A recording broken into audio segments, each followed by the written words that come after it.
दोस्तों, हौसियों ने जैसा कि पहले कहा था और वो कहते रहे हैं, उसी पर अमल करते हुए एक बार फिर हमला किया है और इस्राएली मफादात को निशाना बनाया है।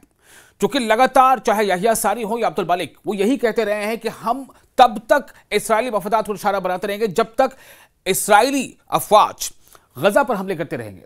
हौसियों ने एक बयान में खासतौर से कहा है, इस बात को जाहिर करते हुए कि इसराइल पर 2 ड्रोन फायर किए गए हैं और इसराइल ने माजी के हमलों के बाद यमन पर जवाबी फिजाई हमले किए हैं। और वजीर दिफा इसराइल कार्ड्स ने एक्स पर एक पोस्ट में हौसियों को खबरदार किया है, जो भी इसराइल को नुकसान पहुंचाएगा उसे 7 गुना नुकसान पहुंचाया जाएगा। ये इसराइल की तरफ से जवाब दिया गया हौसियों को। लेकिन क्या हौसियों के हौसले पस्त हो गए? बिल्कुल नहीं।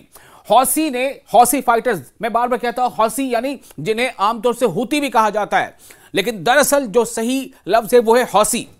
ये हौसी फाइटर्स हैं जो यमन के एक बड़े हिस्से पर काबिज हैं। वहां पर उनकी जो है बात लोग मानते हैं, समझते हैं। और ये हौसी फाइटर्स लगातार इसराइल को चोट पहुंचा रहे हैं, जिक पहुंचा रहे हैं। ये देखिए, ये जो लगातार ये जो हमले हो रहे हैं ना, ये हौसियों की तरफ से हमले किए गए हैं। और कभी वो ड्रोन से हमले करते हैं, कई बार मिसाइल से हमले करते हैं। ये भी सही है कि कई बार उनके ड्रोन्स को इंटरसेप्ट कर लिया जाता है, लेकिन लगातार हौसियों ने इसराइल के नाक पे दम कर रखा है। इसराइली फौज ने कहा कि उसने ड्रोन को रोकने की कोशिश की थी।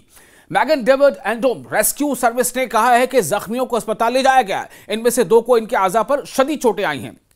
यानी ये महसूस भी किया जा रहा है जो सिस्टम है इसराइल का लेजर सिस्टम, उसको भी कई बार नाकारा साबित किया गया है। यानी कि उसको वो भेजते हुए अपने हदफ को हौसी के जो ड्रोन्स हैं वो पूरा कर पा रहे हैं। आप देखिए हौसी के ड्रोन्स, आप देखिए किस तरह से लगातार ये इसराइल की फजा में गश्त कर रहे होते हैं और इन पर हमले जो है वो इसराइली मफादात पर कर रहे होते हैं। तिबी माहिरीन के मुताबिक बुध के रोज यमन के हौसी बागियों के एक ड्रोन ने जनूबी इसराइल के शहर इलात में 22 अफराद को जख्मी कर दिया। जी हां, एक बार फिर आपको बता दें कि जो यमन के हौसी फाइटर्स हैं, उनके एक ड्रोन ने जनूबी इसराइल के शहर इलात में 22 लोगों को जख्मी कर दिया। यह इसराइल के जदीद तरीन मिसाइल डिफेंस की एक गैर मामूली खिलाफवर्जी थी, जिसने इस तरह के हमलों से बहुत ज्यादा जानी नुकसान पहुंचाया है। और यही नतीजा है कि आप देखिए इसराइली लोगों में क्या खौफ बैठ गया है। उसके बाद ये आप जो तस्वीरें देख रहे हैं ना, ये जो एक तरफ लगातार ये कहते आ रहे हैं, चाहे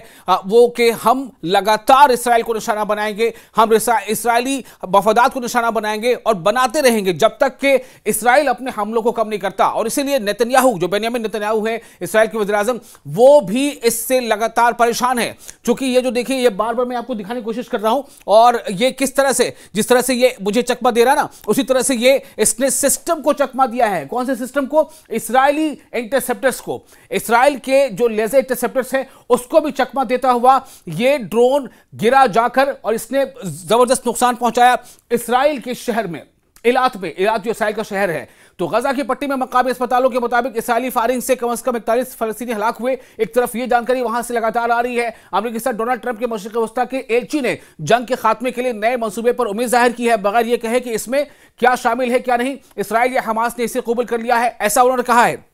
लेकिन ये दोनों, यानी यमन के जो फौजी सरबराह हैं या फिर यमन के जो सरबराह हैं, उनका लगातार ये है। और ये देखिए यहिया सारी जो मिलिट्री विंग के को हेड करते हैं यमन फाइटर्स के, इन्होंने लगातार ये कहा है कि जब तक इसराइल, सिर्फ कहने की बात नहीं है, इसराइल जब तक गजा पर हमले रोक नहीं देता या मुकम्मल बंद नहीं करता, तो हम इसी तरह से इसराइल के लोगों को परेशान करते रहेंगे। इसराइल के लोग भी हमारे निशाने पर रहेंगे। परेशान करना ही महज मकसद नहीं है, बल्कि उन्हें नुकसान पहुंचाना, उनको चोट पहुंचाना। आप देखिए ये वो ड्रोन है जो परेशान कर रहा है। और ऐसे कई हमले उन्होंने किए हैं। यमन में ईरान के हिमायत याफ्ता जो हौसी बागी हैं, उन्होंने बाकायदगी से इसराइल पर ड्रोन और मिसाइल दागे हैं और बैनुल-अक़वामी जहाज रानी पर हमला किया है।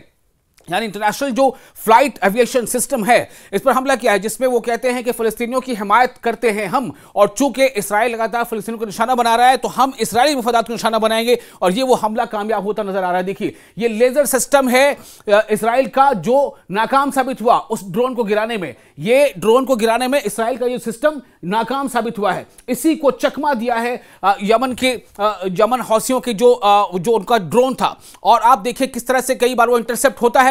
और जैसे उन्होंने 4 ड्रोन अगर दागे या 6 दागे, तो 1-2 इंटरसेप्ट हुआ, 3 इंटरसेप्ट हुआ, 2 अपने टारगेट को पहुंचता है। ये उनकी कामयाबी है। ये यमन के लोगों की। तो इसराइल पर दागे गए ड्रोन्स और मिसाइलों की अक्सरियत किसी को जख्मी हुए बगैर गिराए गए या खुले मैदानों में गिराए गए, ऐसी कई बार रिपोर्ट आती रहती हैं। उर्दन यानी जॉर्डन और इजिप्ट यानी मिस्र, तो जॉर्डन और मिस्र की सरहद पर वाक़ा इसराइल के बहर अहमर के तफरीही शहर इलात पर यमन से लॉन्च किए गए ड्रोन के टकराने के बाद कम से कम 20 अफराद जख्मी हो गए। कई रिपोर्ट्स में, कई अलग अलग एजेंसी की रिपोर्ट में बात सामने आई है कि कम से कम 20 जख्मी हुए हैं, जबकि कुछ रिपोर्ट्स के मुताबिक इनकी तादाद 24 या उससे ज्यादा है, जिनमें से 2 की हालत तशवीशनाक बनी हुई है। पुलिस ने बताया कि ड्रोन इलात के शहर के मरकज में गिरा, जिससे सयाहों की कसरत से आने वाले इलाके को नुकसान पहुंचा।